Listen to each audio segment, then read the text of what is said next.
So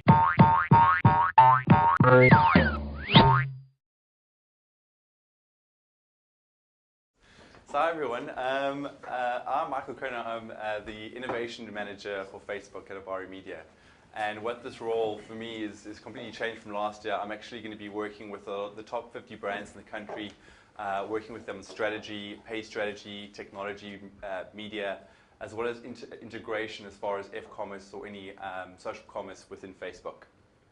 I'm also joined here by Sifiso Mazibuko, who's really a Facebook brand ambassador. He looks after all the bigger brands and the agencies within Cape Town. And he, part of Team Purple today, is going to be just making sure that none of you nod off. And if you do, he's going to ask some questions to keep things alive. So please feel free to ask as many questions as you have. I treat these sessions as more of a workshop, so it's for us to learn together. There's no wrong or right questions when it comes to Facebook because the platform is always continuously evolving.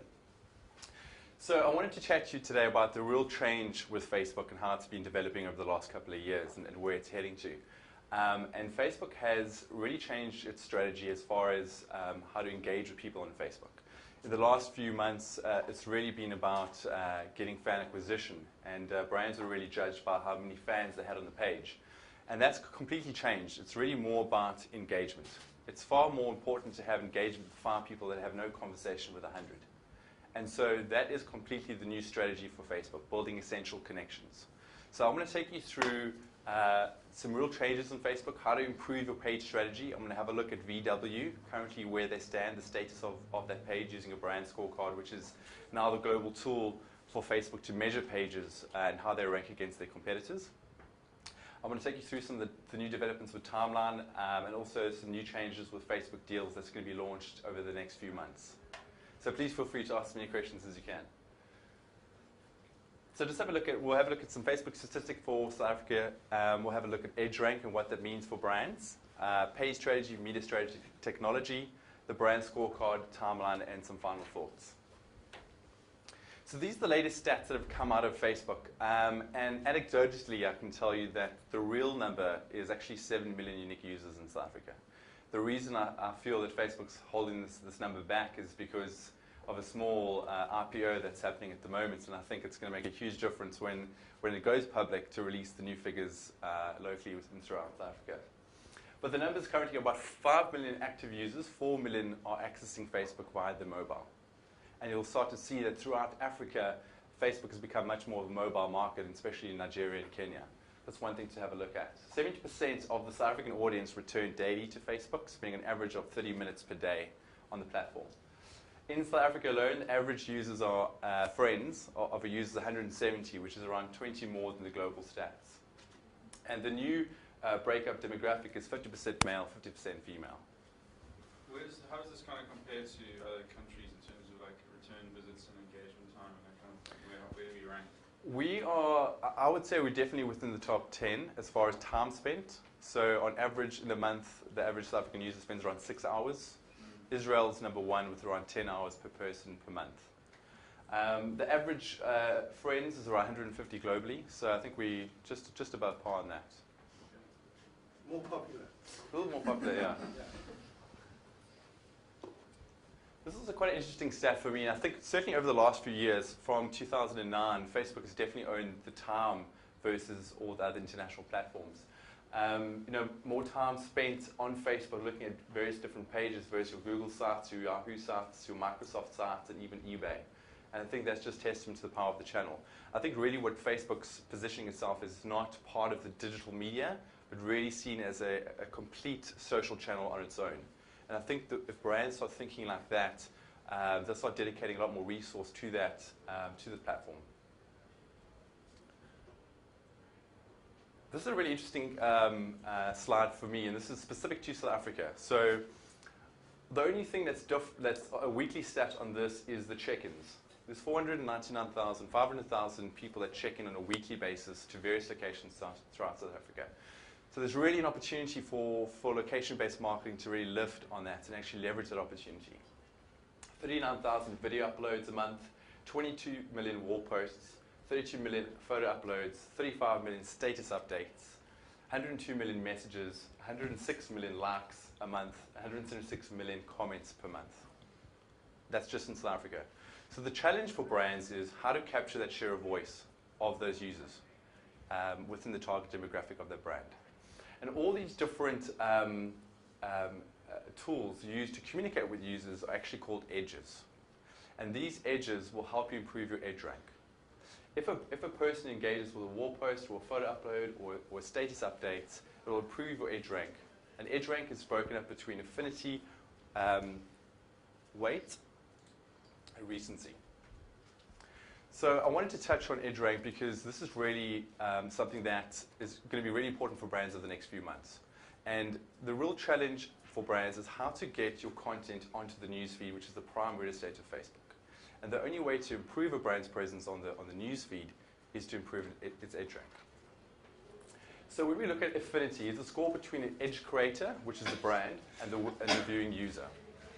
So when a brand creates a post or shares a video or shares a photo, if that user engages with that brand, the edge rank or the affinity score will be increased. It won't work if the brand engages with that user more often. It won't help them that they engage with that user. That user needs to engage with the brand. The weight depends on the edge made. So there's certain different types of edges that have a higher weight than others. So for instance, videos and photos and links have a higher weight when it comes to edge rank than, say, likes, for instance. If a brand creates a post on a page and someone likes that post, it doesn't have a higher weight than someone that shares a video or shares a photo. So that's something to keep in mind when it comes to best practice publishing techniques, which I'll take you through in a few moments a little bit later. And then recency, which is quite straightforward. I mean, if a user engages with posts that are more recent, it will improve your edge rank versus those that have been engaged with a week ago. Would this stuff only take like official kind of stuff into account in terms of measurements? Would it only be if a brand put something out and then it was interacted with or engaged with, would that only be taken? So if like Volkswagen had an unofficial group that had been sort of like made by just loyal fans of the brand, would that come into this kind of edge ranking or not? Well, groups are by nature a very closed kind of page. So it depends on how much that user will engage with that group.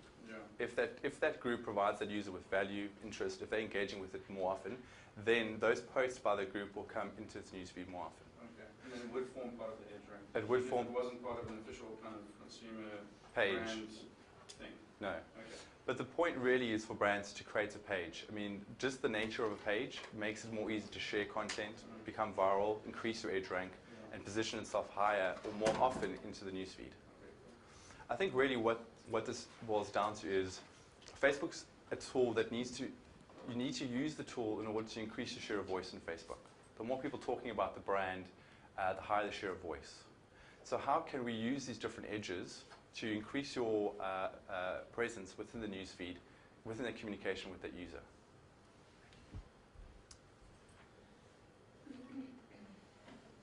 So the newsfeed is really the opportunity for us to get inside, for brands to get inside the newsfeed.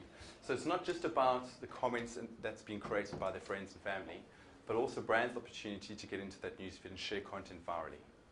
And I think the whole structure and the whole change of Facebook is about leveraging every opportunity to get onto the newsfeed. So everything you do as a brand on Facebook, think about how that is going to relate to the newsfeed.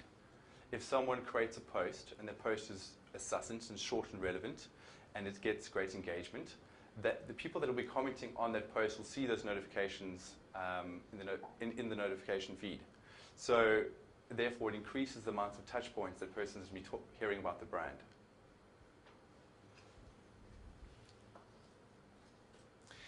So the three basic pillars for Facebook is really, these are the fundamentals and the baseline that for every brand that needs to get right within Facebook. And it's broken between pages, ads, and technology. Pages is about the content that you produce on your fan page, the tone of voice, when to produce that content. Is it during the week, during the weekend? So some brands find there's a higher engagement during the weekend than during the week. Some brands get high engagement after 6 p.m. when people have come home. You need to really have a look at your insights tab to see what kind of engagement you're getting, what kind of content is producing the most engagement, and at what times. So what Facebook is saying is that Your page strategy needs to be right first before you should even look at advertising to promote the page or amplify your messages. Once your advertising and your page strategy is correct, then you should only be looking at technology. And in technology, we're talking about connecting all your other assets back into Facebook and then out again. So we're looking at microsites, websites, using F-commerce to sell products on Facebook. We're looking at social plugins or any applications. What we found in South Africa is that a lot of brands are spending huge amounts in creating these fantastic applications, but then there's no media to support it, so no one knows about these applications, or there's not enough users on there to share that amazing application. So this is the main strategy for Facebook for brands best practice. And I'm going to take you through some of the 10 best practicing publishing techniques to start working and increasing your page rank, your edge rank, as well as improving your page strategy. So the first best practice technique is post-sustained content. When we talk about sustained content, we mean short, relevant content that can be easily engaged with. So Buddy Media, some of the latest research from them say that a post that is 80 characters or less has a 27% higher engagement rate than something that has more than 80 characters. Think about short, relevant pieces of content to share. Post photos and videos. When you post these photos and videos, make sure these photos and videos are high resolution, great videos, interesting. Videos need to be short, less than 3 minutes. If you have a look at Burberry, the Burberry UK page, it's really fast becoming one of the gold pages for Facebook, where the content they provide is great, it's short, it's relevant. The videos they're uploading is actually makes you want to go in and purchase these products. So that's the kind of angle that you're really trying to get towards. And then posting regularly. So some brands can get away with posting 3 or 4 or 5 times a day and still have that engagement, whereas some brands can only post 2 or 3 times a day. And how do we have a look and see what is the best way to measure that? And that is to go into the Page Insights tab. When you go into the Page Insights tab, you can see the amount of engagement you're getting per post. If you post three times a day, and you want to see how many times you're going to get, how many times you can post and what engagement you can get, try posting 3 or 4 times a day. See what engagement you have. If you start posting 4 or 5 times a day, and you start getting a drop off on the 4th, 5th engagement, you can start measuring how many times your users or your fans will be willing to engage with you. So the Page Insights is an incredible tool for us to use. And also there is going to be some new metrics that are going to be launched within the Page Insights in the next few months. Things like negative sentiment. So those fans that are posting negative comments or sharing negative comments about the brand, you'll be able to easily pick that up through the Page Insights. Is anyone here that's working with brands and using Page Insights? Anyone? Or we can definitely have a different workshop to actually discuss that and go into take a deep dive into that session. So I wanted to share with you some local examples of brands that are doing some of these points really well. So Captain Morgan posts really short, sweet content that's easy to engage with. They know what kind of content their fans are interested in seeing. They play in humor. As you can see, they're getting quite great engagement. 75 people like this, 15 comments. 391 people like these comments. Use China manufacturing. One Captain Morgan slash wristband.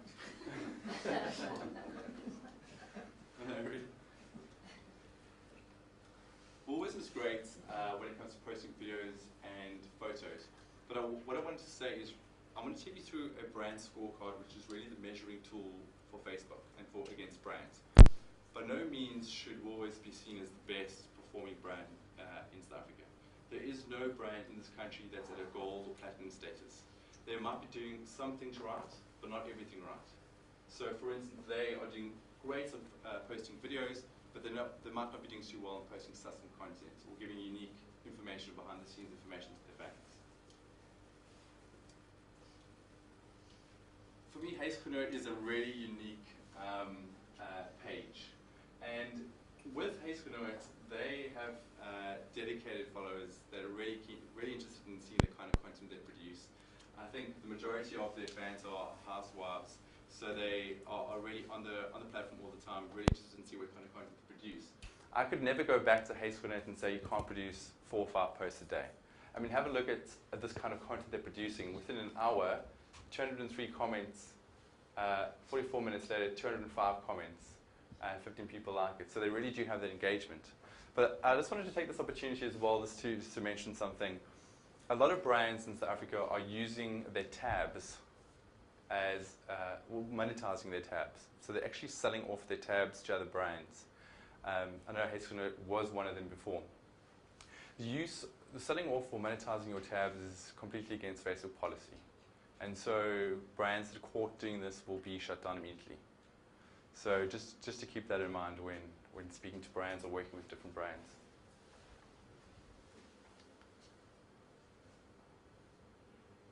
Some of the other best practice techniques is asking your fans' opinions. So a lot of brands, for instance, Simba often ask their fans about the different flavors of the week, what's trending. It's really to get an insight, using Facebook as a tool, a research tool, to really get some insights from your fans and followers.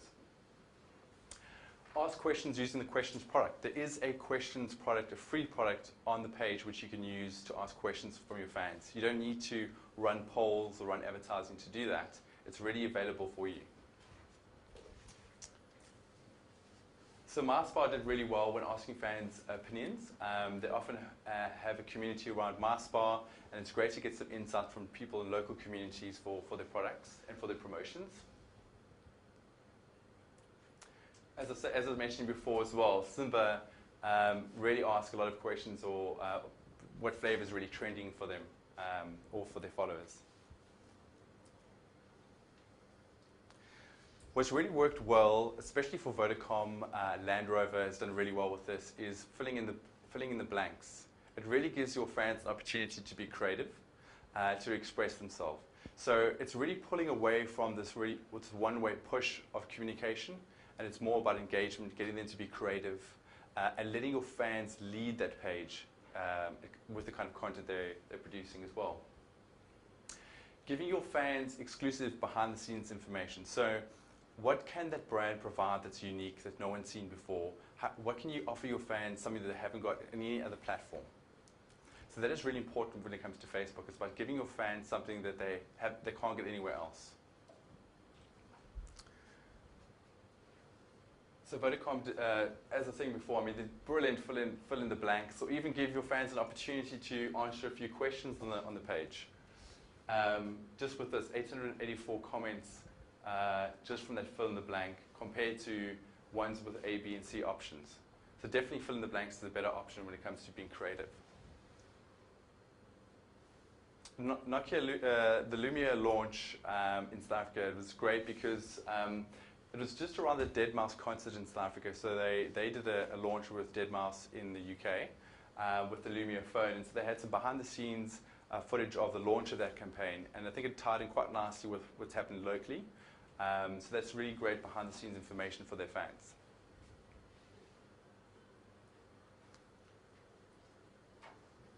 What's really important as well, and where possible, is where if you can reward your fans with deals and perks.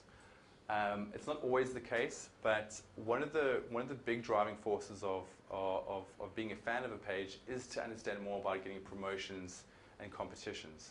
So if there is that opportunity, leverage your partnerships that the brand has.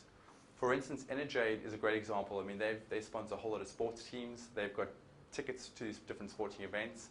They're also sponsoring a lot of the Springboks. Want to get behind the scenes content about how these sports stars warm up or warm down, suck themselves up, give away free tickets to sporting events. And also be timely. When we talk about being timely, we mean different seasonal events, Mother's Day, Father's Day, Valentine's Day, also political situations where it's happened. Nando's does really well when it comes to that in above the line, but it doesn't seem like they actually adopt that strategy for Facebook. But it's really good to be proactive on that. Savannah for me is a great example because they, as a liquor brand, they obviously have a lot of events, and with those events they have a lot of promotions, and they can give away different hampers, they can give away tickets to these different events, so it's a great opportunity for them to reward their fans in that way. And then also being timely, just to make sure that you have different events and seasons and political situations to leverage off. And then lastly, to localize your posts, if it is, they say that there's 3 times higher engagement with posts if it's done locally than if you're working from a global page. That's why a lot of the pages that are global, like Starbucks or Nokia, there'll be opportunity for users to click on different tabs to get the local content. So you can create a global page, but still have different connections to local content. Starbucks do that quite well as well. So the scorecard is based on a basic principle on those 10 best practice techniques for page strategy. Different areas of how to improve engagement. But we need to go and dig a little more deeper into that. And what we do, and what Facebook has done, is they've given 4 different ratings. So bronze is really entering the game on Facebook and just getting the basics right. Silver is playing the game. Gold is winning the game. Platinum is completely redefining the game on Facebook. Is that from Facebook's perspective? This is from Facebook Direct, yeah. And there's actually only one platinum page globally, and that's Pampers US. The kind of content they're producing, the way they're engaging, the way they're using the platform is completely redefining how brands can use Facebook. I'm happy to say, and unfortunately there isn't actually any brands in this country that's either a gold or platinum. We feel that a lot of brands in this country have a lot of work to do when it comes to making sure the page strategy is correct first. And I think it's also due to Facebook's faults in some way, because in the beginning it was all about getting fans, really measured about the success of a page based on the fan numbers. But it's much more about engagement now. What are the benefits of the progressive, what do you call it? Moving from one to the next. Yeah. So the status, your brand status on there. So definitely, we will help brands move from bronze to silver and silver to gold by actually highlighting different elements that you need to improve. So this is why the brand scorecard is so important. So I'm actually going to go through the different elements of the scorecard, and what we do for brands is you can measure things against your viral reach of the kind of posts that you create, people talking about you, which is the share of voice within Facebook, and it doesn't matter if you have 100,000 fans. Sorry? No. I was going to say, it doesn't matter if you have 100,000 fans, if you've only got 200 people talking about you, your page strategy is not correct. But just to, this whole scorecard, if you like, yeah.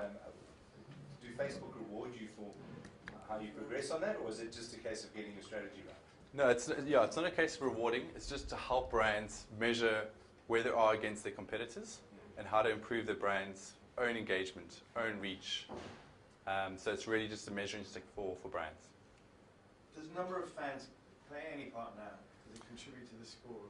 Number of fans don't. It's more about the engagement of the fans. So you could have 2 fans and get a platinum rating.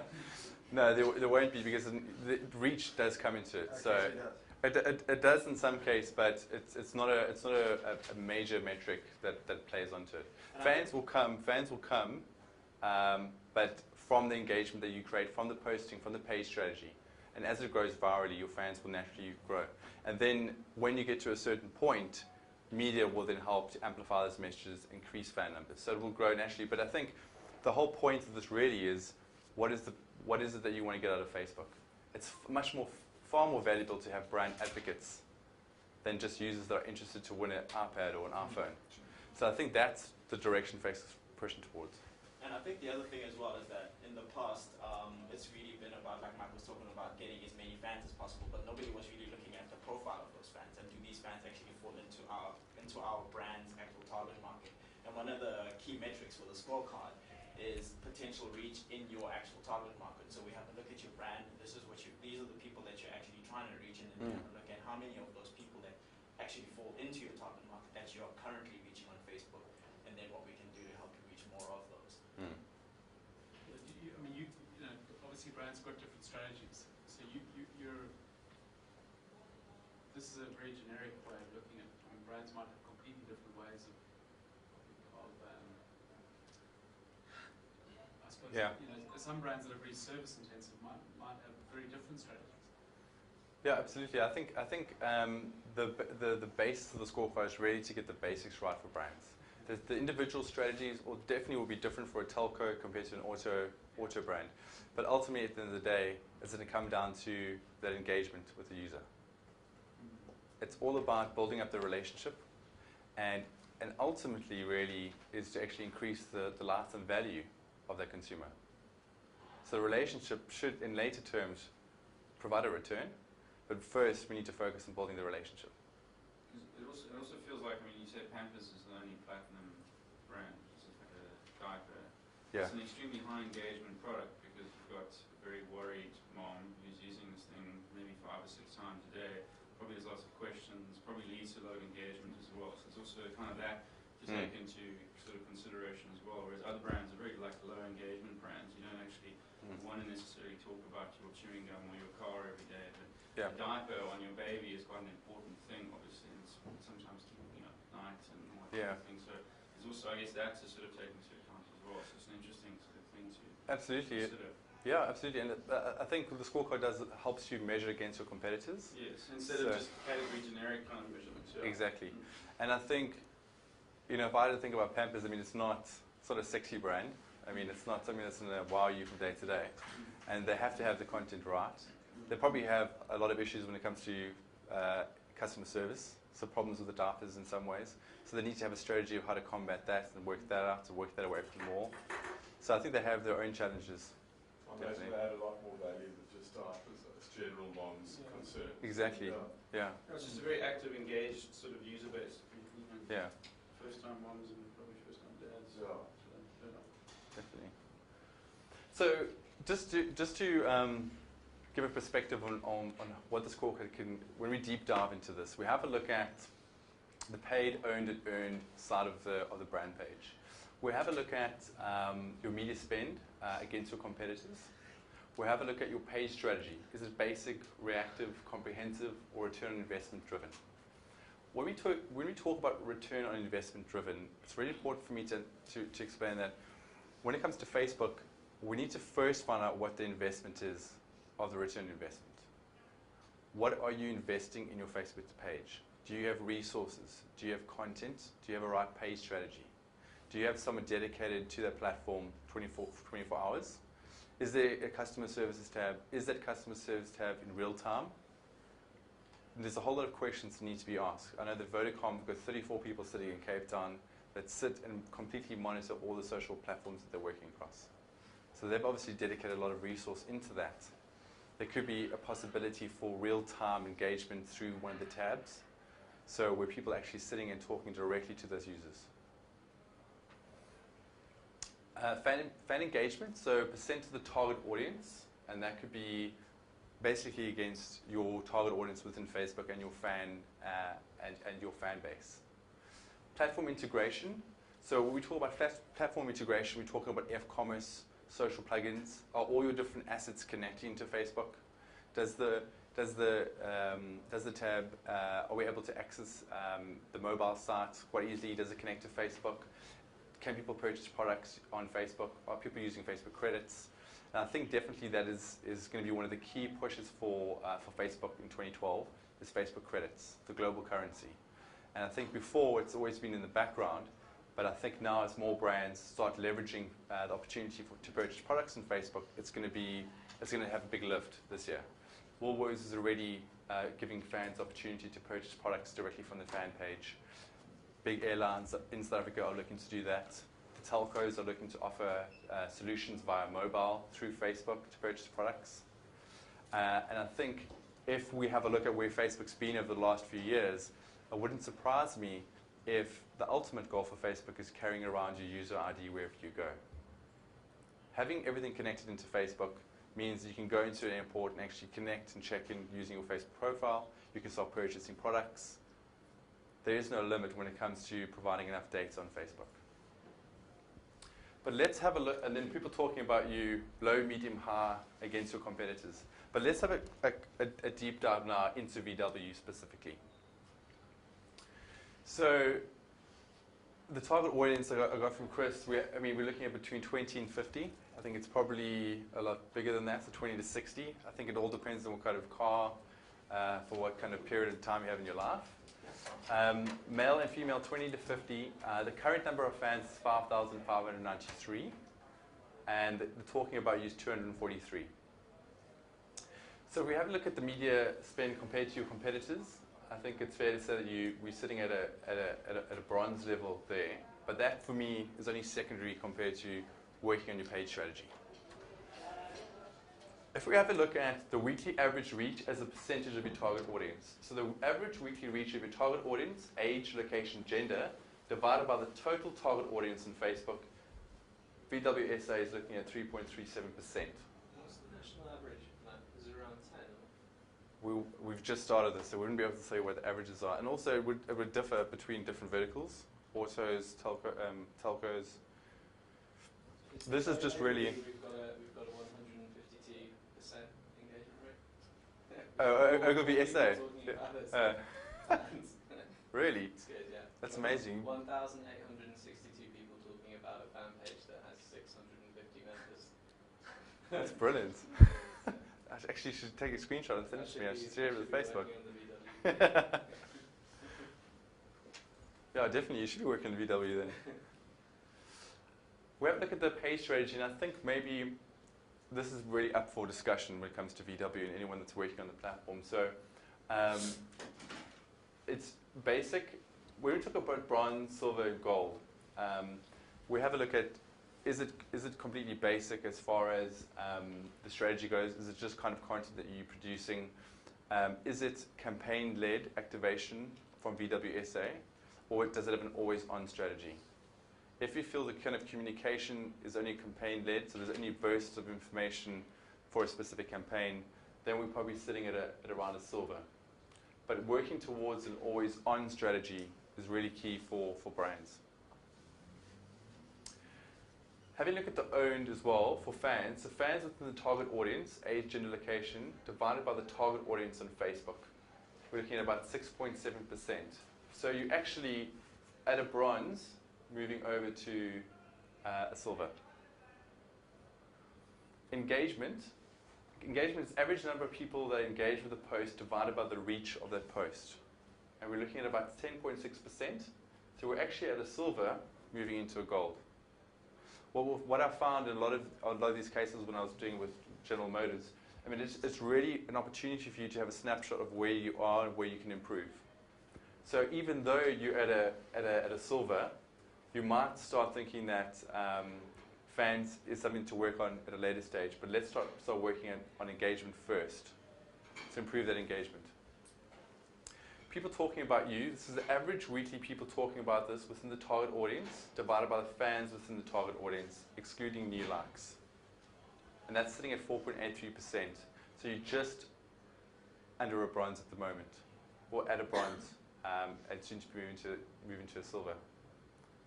And then the viral reach is the organic and viral reach in your target markets as a percentage of the total audience in those markets, and that's sitting at 4.8%. So how could we improve VW looking at these different metrics?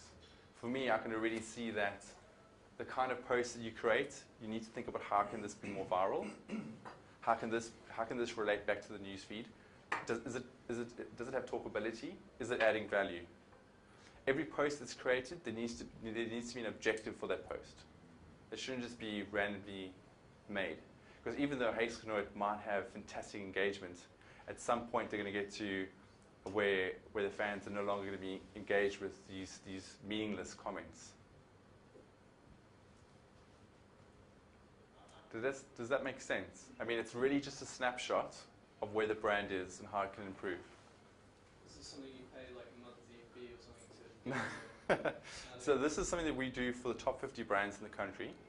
So Facebook have asked us to work with the top 50 brands, work with them, give them scorecards, help them see where we can improve. It's just basic education. Do we have any in the top 50? Yeah, VW. Cool. And Audi? Audi, yeah. Okay. So definitely. SAB. Seems like they need to spend a lot more money as well. Sorry? Seems like they need to spend a lot more money as well. Well, yeah, Facebook loves the dollars. But I think it's really just to have a look and see how you're measuring up against your competitors. For instance, I know that Chevrolet as a brand is completely already at a silver and a gold on its own. So they're committing heavily into one brand, but there's still a lot more work to do in Opel and Isuzu. So I think just for me, and the reason why media spend is up there is because your content that you produce and your page strategy, once that is correct, can only get you so far. You need to activate media to increase and amplify those messages further than your target market. Because when a brand creates a post on a fan page, they're only reaching 16% of the fan base. That is from Facebook and is part of the algorithm. So that's why it's important to get that engagement right, because when people of those fans engage and their friends see that, that can be shared virally. But the viral spread can only go so far. You need that media to increase that. So say that again. So you can only reach 16% virally. So as a brand, so VW goes into the page and it creates a post. Yeah.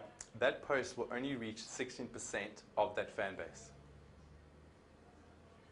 Is that due to it having moved down the newsfeed by the time the rest get onto their Facebook page? It's part of the algorithm of Facebook that's created. It's up to 16 at the most, and it could be even less. So it's also part of that content that's continuously coming into the newsfeed, but it's also not about spamming all the fans with kind of content. So their algorithm only works in around 16% as the maximum. So that's why it's important for brands to work on the engagement, getting the content right. So even if someone sees a post, shares it, likes it, engages with it, it'll never go more than 16% of the fan base that's on the actual page itself. But it will go potentially beyond that if it's somebody else who's not a fan of the page sees it in somebody's newsfeed. Yeah, exactly. Okay. So it will go up to 16% from the brand, but it will potentially can grow much bigger than that. Okay. Depending on the engagement, how good it is it worthwhile to be sharing? Is it adding value? Okay. So this is why it's important to understand how to leverage all these different opportunities. So people talking about us metric, how can we leverage all these edges to improve our position into the newsfeed? So the liking us, the posting on the wall, the comments, the videos, answering to questions, using different functionality native apps within Facebook that can help you spread that content. So when we get to media, there's some real fundamental changes that's happening at the end of this month. On the 29th of February, all the ads on Facebook are completely changing. And there's no longer going to be your normal homepage engagement ads when it comes to like ads or event ads or poll ads. These are all changing into page post ads. So what this means for brands is it's actually really exciting. It means that you can actually increase engagement for the different posts that you can create. So if a brand like Ben & Jerry's creates a post with this photo, it's going to reach 16% of their fan base. So that post already starts off with engagement. So people already engage with it. A brand can then decide to pull that